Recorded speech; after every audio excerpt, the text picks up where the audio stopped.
நீங்க பார்க்குற இந்த சிற்பம் ஒரு சர்க்கஸ்ல காட்டக்கூடிய சிற்பம் மாதிரி இருக்கும். ஏன்னா ஒரு பந்து போன்ற அமைப்புல ஒரு மேஜையின் மீது ஒரு காலை வச்சு ஒரு காலை தூக்கி காட்டக்கூடிய ஒரு சிங்கத்தின் அமைப்பா தெரியலாம். ஆனா இங்க இருக்கக்கூடிய இந்த சிற்பத்துல சிங்கம் கிடையாது. இது ஒரு கூட்டு உயிரினமா இருக்கலாம் அல்லது யாழியா இருக்கலாம். ஏன்னா குரங்கோட அமைப்பும் இதுல கலந்து இருக்கு. ஓகே, இன்னைக்கு நம்ம யாழியை பத்தி பார்க்க போறது இல்ல. இது என்ன கமெண்ட் பண்ற மாதிரி இருக்கு அப்படின்னு பாத்தீங்கன்னா, சிங்கத்தை ட்ரெயின் பண்றவங்க அப் அப்படின்னு சொல்லிட்டு ஒரு கமெண்ட் சொல்லுவாங்க. இந்த கமெண்ட்டுக்கு அதன் கைகளை உயர்த்தி அதன் வயிற்று பகுதியை காட்டக்கூடிய வகையில நிற்கணும். இதன் பேர் தான் அப் அப்படிங்கிற அந்த கமெண்ட்.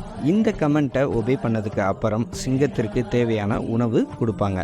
ஸோ இதன் மூலியமா ட்ரைனிங் கொடுப்பாங்க. இந்த ட்ரைனிங் கொடுக்கக்கூடிய அந்த அம்சத்துல இங்க யாழியும் இருக்கிறது தான் ஆச்சரியமான விஷயம். இதை பற்றின உங்களோட கருத்துக்களை கண்டிப்பா கமெண்ட்ல தெரியப்படுத்துங்க. இன்னும் நிறைய சிற்பங்களை பத்தி பார்க்க வேண்டியிருக்கு. ஸோ மறக்காம என்ன சப்ஸ்கிரைப் பண்ணிக்கோங்க.